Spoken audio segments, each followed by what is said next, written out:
Hey guys, welcome back to my YouTube channel. स्वागत है आप लोगों का मेरे चैनल रेडी टू फ्लाई में। तो भाई बजाज ने एक नया ऑप्शन आप लोगों के लिए निकाल दिया। RS 160, RS 200 और RS 400 भी लॉन्च होने वाली है मार्केट में। RS 200 की तो कई सारे आपने चीज़ें देखी होंगी, कई सारे वीडियोज़ में, कई सारे इंस्टाग्राम पेज पे सब लोगों को पता चल गया होगा कि रिसेंटली जनवरी के एंड में लॉन्च होने वाली है। बट भाई साथ ही साथ RS 160 और RS 400 भी लॉन्च होने वाली है।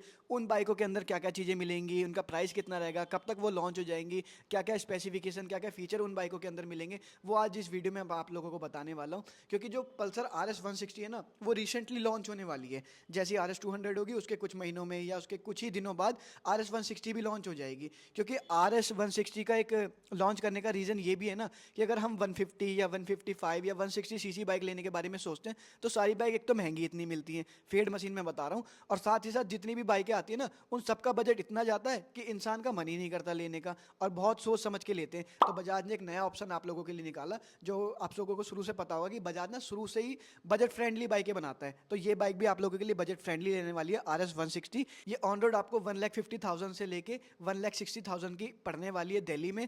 और RN 5 इसका जो कंपैरिजन रहने वाला है, RN 5S हो गई, RN 5 वर्जन 4 हो गई, जिक्सर SF हो गए, ये 3-4 मशीनें हैं जो अपनी फेड मशीन में आती हैं। वरना नेकेड में अगर आप देखोगे तो काफ़ी सारी बाइकें हैं। MT 15 हो गई, अपाची RTR 160 हो गई, हंटर हो गई, साथ ही साथ अपनी FZ हो गई, काफ़ी सारी नेकेड सीरीज में तो काफ़ी बाइकें आती हैं। बट जो फेड मशीन थी उनमें यही 2-3 बाइकें आती थी। अब मैं बताता हूँ इसके लुक्स कैसे रहेंगे। भाई लुक्स हू बहू पूरे RS 200 की तरह रहेंगे, बट जो ग्राफिक्स है, जो कलर है, वो थोड़े बहुत चेंज हो सकते हैं, वरना जो ग्राफिक्स है वो तो टोटली चेंज होंगे ही होंगे। पूरी गाड़ी के अंदर आपको ऑलरेडी सेटअप मिलेगा, ये भाई प्लस पॉइंट हो जाता है गाड़ी का। साथ ही साथ इस गाड़ी के अंदर आपको अगर मैं इंजन के बारे में बताऊं तो 160 cc का single cylinder oil cooled engine देखने को मिलेगा, जैसा एज इट इज NS 160 के अंदर आता है।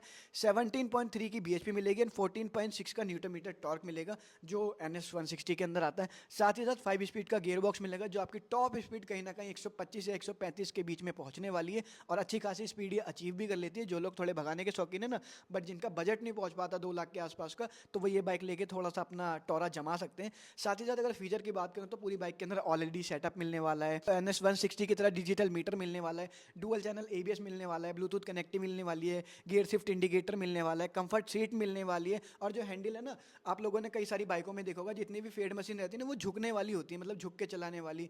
तो उस वजह से क्या होता है, रिस्क में, पाम में, बैक पेन, नेक पेन हो सोना शुरू हो जाता है। बट ये काफ़ी ज़्यादा कंफर्टेबल रहने वाली है, एकदम RS 200 की तरह, तो आप इसको भी ईजिली चला पाओगे। सस्पेंशन की बात करूँ तो आगे आपको फ्रंट में टेलीस्कोपिक सस्पेंशन देखने के लिए मिलेंगे, पीछे रियर में आपको मोनोशॉक एब्जॉर्वर देखने के लिए मिलेंगे। ब्रेक की बात करूँ तो डुअल चैनल ABS इस गाड़ी के अंदर आता है। अगर फ्रंट डिस्क की बात करूँ तो 260 mm की आपको यहाँ पे फ्रंट डिस्क देखने को मिलेगी, और 230 mm की आपको यहाँ पे रियर डिस्क देखने को मिलेगी। और आपको पता ही होगा कि बजाज की जितनी भी बाइकें हैं सबकी ब्रेकिंग बहुत ज़्यादा अच्छी है। टायर के बारे में मैं आप लोगों को बता देता हूँ। 180-17 सेक्शन का आपको यहाँ पे फ्रंट टायर देखने को मिलेगा, 130-70-17 सेक्शन का आपको रेडियल टायर देखने के लिए मिलेगा। ये टायर रहने तो नॉन रेडियल वाले, बट आपको माइलेज बहुत अच्छी प्रोवाइड कराएंगे। अब बाकी फीडबैक कैसा रहेगा वो तो आने के बाद ही पता चलेगा।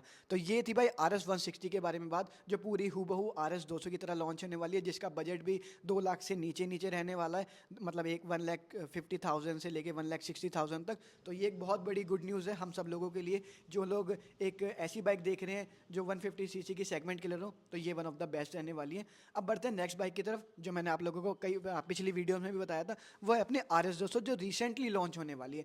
RS 200 के अंदर कई सारे अपडेट आने वाले हैं, आप लोगों को सब पता होगा क्या क्या चीज़ें उसके अंदर आती हैं, बट मैं बता देता हूँ चेंजेस क्या क्या होने वाले हैं। सबसे पहला कलर के ऊपर चेंजेस होगा, नए ग्राफिक्स इसके अंदर भी आएंगे। पहले इसके अंदर क्या होता था, हेलोजन लाइट आया करती थी आगे, बट इसके अंदर हेलोजन लाइट को चेंज करके LED सेटअप कर दिया। अब पूरी गाड़ी के अंदर ऑल LED सेटअप हो गया। साथ ही साथ इसके जो सस्पेंशन है उसको टेलीस्कोपिक की जगह UHD कर दिया गया, जिस वजह से प्राइस भी थोड़ा सा इंक्रीज हुआ है। Engine as it is same रहा है, 199.5 cc का single cylinder liquid cooled BS6 compliant engine, 24.5 की BHP और 18.7 का न्यूटन मीटर टॉर्क। साथ ही साथ इस गाड़ी के अंदर ऑलरेडी सेटअप आएगा, डिजिटल मीटर आएगा, फ्यूल टैंक कैपेसिटी भी 13 लीटर की आएगी, USB चार्जिंग पोर्ट भी इस गाड़ी के अंदर आएगा, डुअल चैनल ABS पहले से आता था, अभी भी आएगा, कंफर्टेबल सीट इस गाड़ी के अंदर अभी भी आएंगी। टायर की अगर मैं बात करूं तो 180-17 सेक्शन का आगे फ्रंट में नॉन रेडियल टायर देखने मिलेगा, पीछे हो सकता है आपको रेडियल टायर भी देखने के लिए मिल जाए, और नहीं मिला तो टायर का जो साइज है वो काफ़ी बड़ा देखने के लिए मिलेगा। पहले 130 सेक्शन का आता था, अब आपको 140-70-17 सेक्शन का नॉन रेडियल या रेडियल टायर कह सकते हो देखने के लिए मिलेगा। फ्रंट में UHD सस्पेंशन, पीछे मोनोशॉक एब्जॉर्बर, 30 mm की आपको यहाँ पे फ्रंट डिस्क देखने की मिलेगी, 230 mm की आपको यहाँ पे रियर डिस्क देखने की मिलेगी। जिसे हम पेडल डिस्क ब्रेक भी कहते हैं। इसका जो नॉर्मल कंपैरिजन रहेगा वो अपना XMR 210 से रहेगा जो हीरो की तरफ से आती है, RC 200 की तरफ रहेगा जो KTM की तरफ से आती है, R15 की तरफ से रहेगा जो यामा की तरफ से आती है। और इन सारी बाइकों से इसका प्राइस काफ़ी कम रहने वाला है, तो ये एक चीज़ भी बहुत अच्छी है। इसका ऑन रोड प्राइस 2 लाख से लेके 2,15,000 रुपये के आसपास कॉस्ट करने वाली है। मतलब आप मान सकते हो 2,05,000 से 2,20,000 रुपये के अराउंड ये कॉस्ट करेगी ऑन रोड में, बता रहा हूँ, एक्स शोरूम नहीं बता रहा। और बाकी सारी चीज़ें तो आप लोगों ने इंस्टाग्राम पेज पे इनके देख ही ली होगी कि जनवरी के कुछ दिन रह गए हैं जहाँ पे ये फाइनली शोकेस कर देंगे अपनी बजाज RS 200 को। नेक्स्ट जो इनकी RS लॉन्च होने वाली है ना, वो कह सकते हो कि भाई one of the most affordable RS रहने वाली है, जो अपनी 400 सीसी की रहेगी। इंजन इसके अंदर वही पुराना वाला रहेगा जो कह सकते हो डोमिनार के अंदर आता था, ड्यूक 390 के अंदर आता था। अब जो नई वाली RS 400 के अंदर आता है वही वाला इंजन इसके अंदर रहेगा। 373 सीसी का single cylinder liquid cool engine, 40 की bhp एंड 35 का न्यूटन मीटर टॉर्क, 6 स्पीड का गियर बॉक्स इस बाइक के अंदर देखने को मिलेगा। इसके अंदर चार्जिंग पोर्ट देखने को मिलेगा, ऑल LED सेटअप मिलेगा, हैजार्ड सिस्टम देखने को मिलेगा, हैजार्ड लाइट्स देखने के लिए मिलेंगी, राइड बाय वायर इस बाइक के अंदर देखने मिलेगा, डिजिटल मीटर मिलेगा, राइडिंग मोड्स मिलेंगे जिसके अंदर आपको ऑफ रोड मोड्स में मिलेगा, रेन मोड में मिलेगा, स्पोर्ट मोड मिलेगा, एडजस्टमेंट लीवर मिल जाएंगे, मतलब brake lever and clutch lever दोनों ही आपको एडजस्टमेंट वाले मिल जाएंगे। ब्लूटूथ कनेक्टिविटी मैंने आपको ऑलरेडी बताई दिया। 10x10 नेविगेशन सिस्टम भी देखने के लिए मिलेगा भाई इसके अंदर। अगर आप फ़ोन वगैरह कनेक्ट करोगे ना तो ये चीज़ें भी बहुत अच्छी आती है। 14 लीटर का आपको यहाँ पे फ्यूल टैंक देखने को मिलेगा, ये चीज़ मेरे को बहुत अच्छी लगी।